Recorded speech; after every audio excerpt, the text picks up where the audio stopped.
Hello guys, welcome to the cabin of the Mercedes-Benz EQA. Yeah, another day, another electric car. They are coming in thick and fast at the moment, and that's great because it gives us consumers more choice, and more choice means usually more competitive pricing and so on.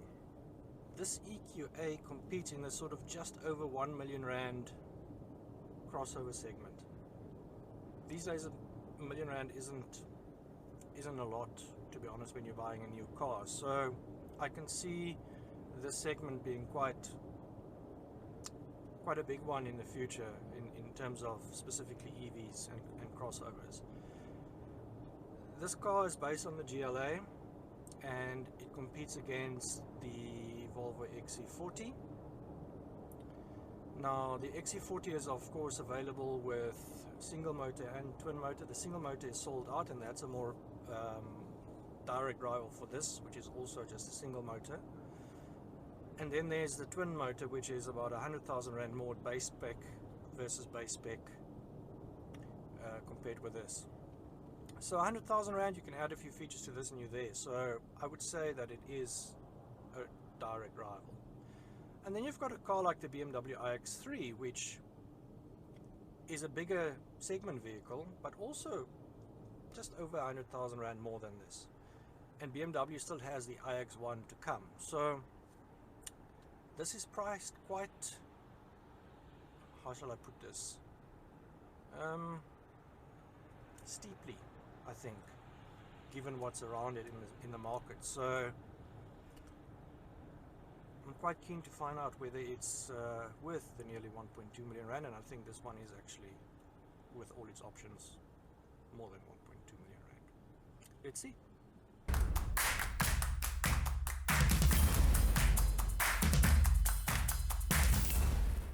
Although obviously based on the GLA, the EQA has its own visual character, courtesy of a flush plastic grille and a headlight LED graphic that extends into a strip above the grille.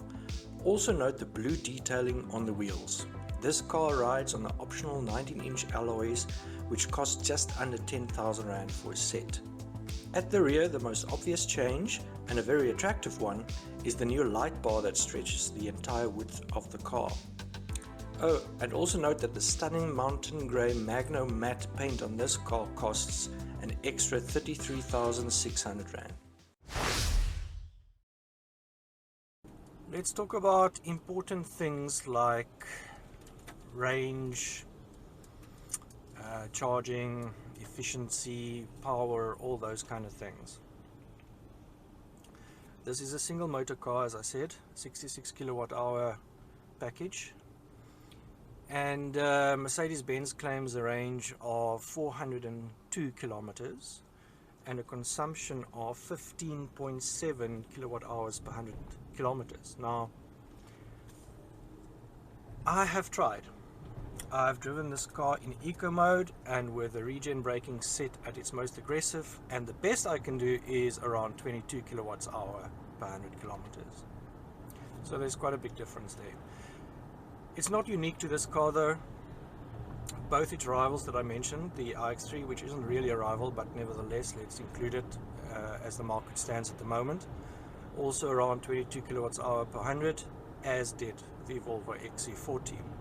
So as with petrol cars, the claimed consumption is not necessarily what you're going to get in the real world. What it does mean is that your range is not 402 kilometers, but probably around 300, 320 realistically. And that's okay, because that's kind of what the competition offers as well, right? I guess where the problem comes in is that the Volvo XC40 is very fast.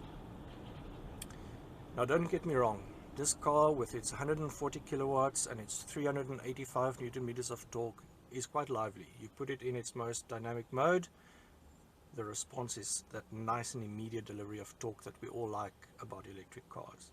So 0 to 100 is 8.6 seconds, and I mean that's more than fast enough surely for most people who's going to buy a GLA or an EQA. I guess if performance is important to you, then the fact that the Volvo XC40, which again is 100,000 Rand more for twin motor, does the same in 4.9 seconds, you know, is a consideration. The BMW similarly significantly faster than this, but not as fast as the Volvo. So how important is performance for you if you buy this car? That's really up to you, but I would say that given that they've got similar efficiency and the pricing is sort of there or thereabouts, you know, naturally you would gravitate towards the one that also gives you more bang for your buck. It's also worth pointing out that this car has a top speed that is limited to 160 kilometers per hour, while the other two are limited to 180 kilometers per hour. So make of that what you will. But I tell you, around town, for the normal kind of things we do as modern people, dropping the kids off at school, going to the shops, going to the office, electric cars are fantastic to drive. Nicely sensitive to the throttle, and when I've got it now in its most aggressive regen mode, it's basically one pedal driving. It's very cool. I like it a lot actually. The EQA comes with a combined charging system with a Combo 2 plug, enabling flexible charging with direct current at rapid charging stations at up to 100 kilowatt, plus with alternating current at a domestic socket or at up to 11 kilowatt via a wall box.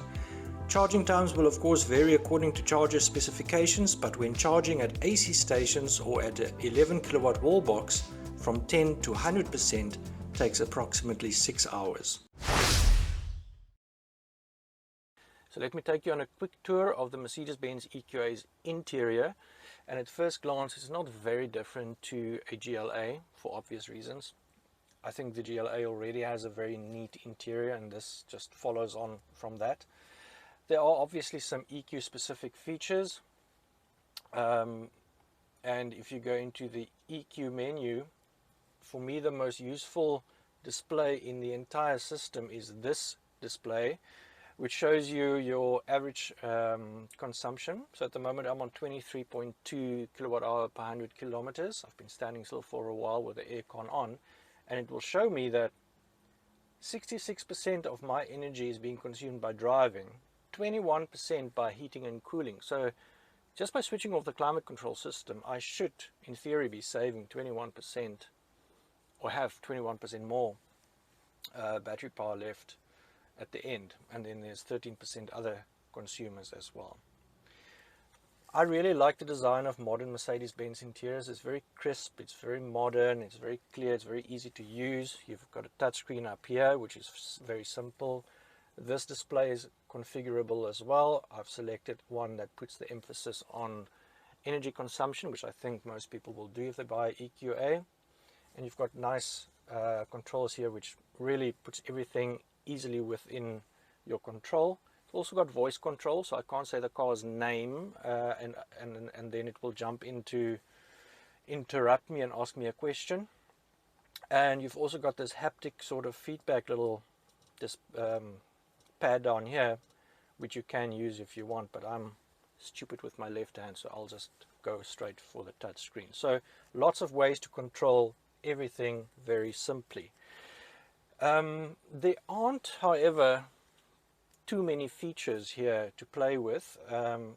Obviously, the infotainment system does have Android Auto and Apple CarPlay functionality, but you know, for a vehicle that costs almost 1.2 million rand, you pay extra for this lovely panoramic sunroof, you pay extra for the heated front seats.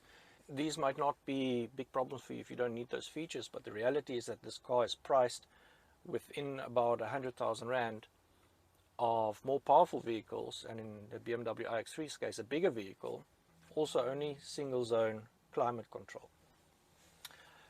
Comfort levels, however, very high, lovely seat comfort, electrically adjustable. This car's got memory for the driver as well, and for the passenger on that side actually, and a rake and reach adjustable steering wheel. storage spaces, yeah, there's a nice big area down here. It's got a rubber lining, two lovely shaped cup holders as well with rubber lining as well, so things don't rattle around in the car.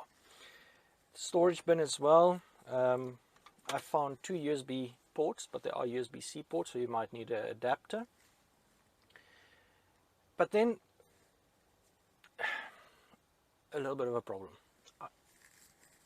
The door handles are obviously a major touch point in a car, and in this particular car, I don't know if you can hear that, and this one, just very plasticky, very creaky, which is somewhat disappointing. But overall, yeah, the design, the layout, the ergonomics really works for me. I think it looks very classy, like it a lot. With its multiple cabin ambient lighting options, the EQA interior comes alive at night in your chosen hue. Note the smart pixelated slab in front of the front passenger and how the cleverly positioned LEDs also light up the rose gold ventilation outlets.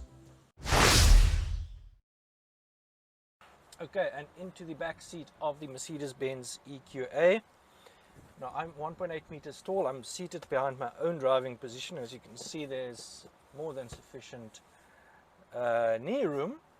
I am struggling a little bit with my feet. Maybe it's just my pointy shoes, but they don't quite slide under the seat in front of me, so I'm forced to sit sort of with my feet a little bit too far this way than I would like. Also, the base of the seat is quite low, so if you've got long legs like me, then you've got quite a, you're sitting right on your bum and your thighs are up in the air. So I don't know how comfortable that is going to be on the long road. Otherwise, yeah, good headroom, even with the panoramic sunroof. There's a nice little storage mat here with rubber. Another USB-C port down there. You've got reading lights and a coat hook. The backrest angle isn't adjustable. Yeah, so I don't know. We'll have to try see what it feels like on a long distance drive, but I suspect this might not be the most comfortable back seat that I've ever used. Okay, so let's have a look at the boot. I must say I do like what they've done with the back end here. I think it's a nice upgrade from the GLA. And one of the big changes from going for this light bar is that the Mercedes-Benz badge had to move, and it is also your handle. Automated tailgate, very nice. Then the boot is 430 liters in capacity, which is a bit smaller than a GLA, and I guess that's mostly due to packaging. There's also no real hiding space for smaller items down here. Also no spare wheel, and it's also smaller than the competition, the XC40, and although the iX3 is a bigger vehicle, you would expect it to be bigger. It's only 100,000 Rand more, and you still need to add features to this, so it is a potential rival. So I'm going to just unclip this quickly and show you the full boot capacity. It's relatively simple, within easy reach. It splits 60-40, and you've got a fairly decently flat floor, not entirely flat, but yeah, it's still a practical car, a practical little family car.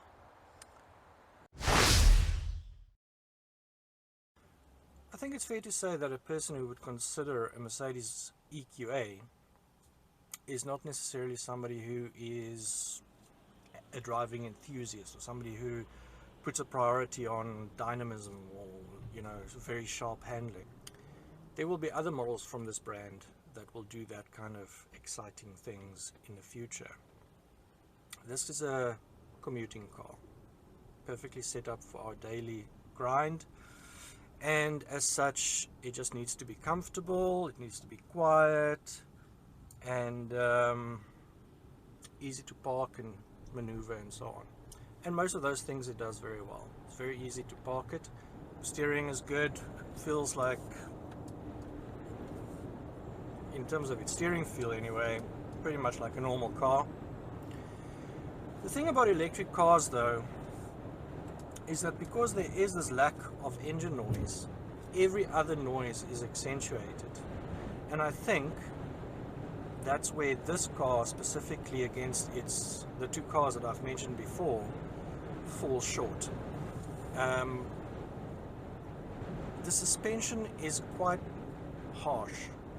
I mean, this is on the optional 19-inch wheels, but it's still got fairly plump tires.